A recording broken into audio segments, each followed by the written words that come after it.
Vamos a seguir hablando del topo, del nuevo topo de Donostia, y en este caso tenemos a Antonio López, director de construcción de Euskal Trenbide Sarea.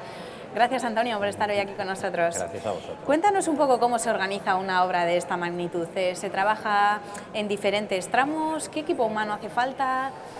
Bueno, el topo, como es una obra esencialmente de túnel, pues tiene que tener varios puntos de ataque. Es una obra lineal que se ataca en varios tramos. Sería muy complicado en una obra urbana de 4 kilómetros de longitud hacerla de un solo tramo. Entonces hay dos contratos independientes de obra civil. Y bueno, pues es complicado en cuanto a los puntos de ataque de las obras, es decir, en el centro de las ciudades hay muy poquito espacio para hacer campamentos de obra que alberguen la maquinaria y los materiales que empleamos, y pues es complicado. Tenemos en cuenta que hay 3 puntos de ataque prácticamente en el centro de Donosti y bueno, pues una obra Complicada, sí. Realmente complicada. Hacer un túnel en el subsuelo me imagino que no debe ser fácil. ¿Cómo se realiza? Cuéntanos un poco. Bueno, a ver, dependiendo de... ¿Por dónde se ataca? ¿Qué profundidades tienen que llegar? Afortunadamente aquí el subsuelo de Donosti es muy competente. Tenemos una parte que es la superficial, que son limos y arenas, pero a la profundidad que vamos entre los 30 y los 80 metros de profundidad, pues vamos siempre en un macizo rocoso muy competente, muy sano, y eso nos permite trabajar con mucha seguridad.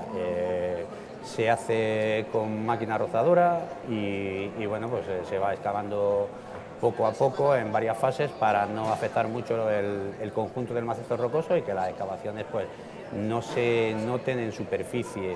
Sí es complicado principalmente por el desescombro del material que excavamos, es decir, lo que excavamos durante día y noche lo tenemos que sacar pues todo de una tacada, porque de noche no podemos, no sacamos material para no molestar a los vecinos, y entonces bueno, pues durante el día sí que hay un cierto aumento del tráfico debido a las obras. ¿Cuántos metros se avanzan al día? Pues eso depende del terreno. El terreno es el que nos dice cuánto avanzamos. Estamos entre 6 y 9 metros actualmente, dependiendo del tipo de terreno que atacamos. Eso en túnel de línea o en galería de ataque, en avance. Luego hay galerías inclinadas, que son los accesos, que se cavan desde superficie, y claro, pues eso el ataque es mucho menor. Hacemos un metro de cañón de acceso pues a la semana. El otro afortunadamente se nos está dando muy bien y estamos entre una media de 6 y puntas de 9 metros al día de avance en el túnel, afortunadamente.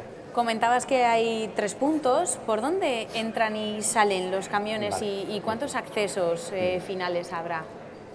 A ver, para las obras tenemos 3 puntos de ataque, 3 rampas de ataque. La primera está en la avenida de Zarauz, en la intersección con Eugenio Imaz. La segunda está junto al polideportivo de la avenida de Pío Baroja. Y la tercera está en Morlands, junto al soterramiento actual del Lugaris Amara.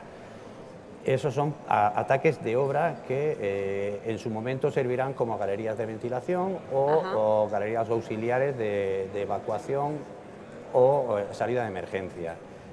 Luego la obra al final tendrá 3 estaciones y tendrá al final 7 accesos en total, 2 en la primera estación, que es la de Ventaverri, 3 en la estación de Concha y otros 2 en la estación de EASO. Aparte de, esos son mediante escaleras mecánicas, y luego cada estación, para cumplir los criterios de accesibilidad para personas de movilidad reducida, pues tienen ascensores que salen a superficie desde la mezanina, que es el vestíbulo de la estación.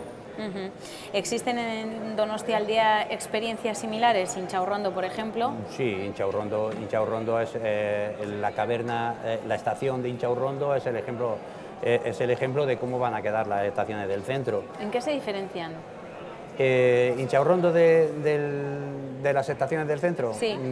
No, sencillamente la caverna de la estación va a ser la misma, la tipología es la misma, lo único que obviamente pues, los cañones pues, serán diferentes, los accesos son diferentes. Sí que hay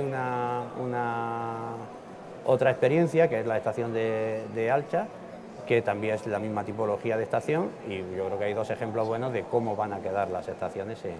Son muy amplias, muy limpias, muy luminosas y dan una sensación de comodidad al viajero, que es lo importante. ¿Para cuándo se espera que se concluya? Bueno, la obra civil tiene un plazo que es inicio del 2022 y luego pues hay otros contratos que lógicamente van asociados a la obra civil y a su finalización. Son las instalaciones propiamente ferroviarias, pues la iluminación de los accesos y luego hay un periodo de marcha en vacío para que los maquinistas de Euskotren, que es el operador, se vayan acostumbrando al nuevo trazado. En principio está previsto a lo largo del 2022 que esté puesta en servicio y funcionando perfectamente. O sea, que se van a cumplir las expectativas. Sí, no, de momento afortunadamente los plazos, no, salvo alguna pequeña molestia, no hemos tenido ningún problema. Fenomenal. Pues muchísimas gracias por darnos tantos detalles sobre la construcción de este nuevo topo de Donostia. Gracias, Antonio, por estar hoy aquí con nosotros y por acercarnos todo este proyecto maravilloso. Dale, muchas gracias a ti por ayudarme en esta entrevista.